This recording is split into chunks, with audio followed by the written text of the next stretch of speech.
របៀបបង្កើត Facebook ដោយខ្លួនឯងជាដំបូងយើងចូលទៅក្នុង Facebook តមកទៀតយើងចុចទៅ create new account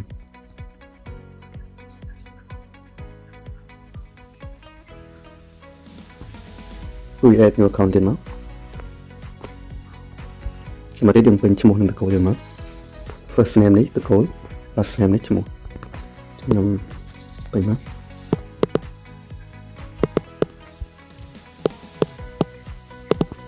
ពេលយើងពេញឈ្មោះហើយយើងចុច next តើមកយើងពេញថ្ងៃខែកំណើតរបស់យើងមក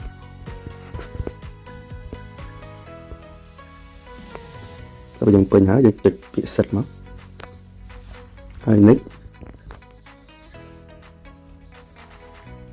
ហើយខាងលើនេះកន្លែង page អញ្ចឹងកន្លែងខាងលើ female ហ្នឹងស្រី male ប្រុសចុចរើស page ទៀតមកតើរើស page ហើយយើងចុច next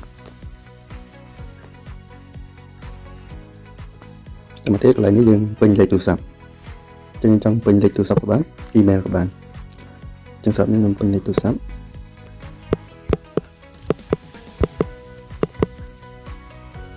តើយើងពេញលេខទូរស័ព្ទហើយយើងចុច next create new account អញ្ចឹងយើងចុចកន្លែង create new account ហ្នឹង continue creating account អញ្ចឹងកន្លែងនេះយើងបង្កើត password យើងមក password ចាប់ពី8ខ្ទង់ឡើងទៅបើយើងពេញ password យើងបង្កើត password ហើយយើងចុច next មកអញ្ចឹង password ហើយនឹងលេខទូរស័ព្ទ complete screenshot ទុកផងប្រយ័ត្នភ្លេចហើយកន្លែងនេះយើងចុច not save ក៏បាន save ក៏បានចឹងសម្រាប់ខ្ញុំអត់តាន់ចង់ save ទេខ្ញុំចុច not save agree ចឹងបន្ទាប់ពីយើងចុច skip ហើយយើងចុចចេញមកក្រៅមកហើយយើងចូល Facebook ម្ដងទៀត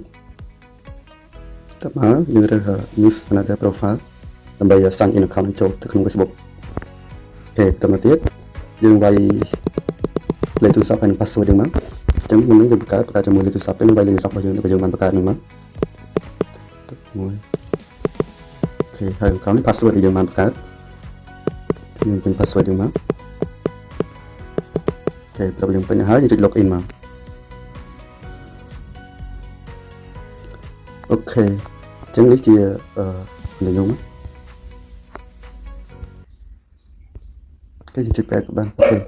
ហើយនេះជា Facebook ដែលខ្ញុំបង្កើតមុនហ្នឹងអូខេឈ្មោះលេខធាអញ្ចឹងខ្ញុំមិនបានដាក់ profile ដែរទេអញ្ចឹងពេលបងប្អូនបង្កើតហើយបងប្អូនអាចចូលទៅដាក់ profile ដាក់ cover ដល់ខ្លួនឯងទៅរូបណាដែលយើងចង់ដាក់អូខេអញ្ចឹងរបៀបបង្កើត Facebook ខ្លួនឯងគឺមានតែប៉ុណ្្នឹងឯងអរគុណសម្រាប់ការតាមដានជួបគ្នានៅវីដេអូក្រោយ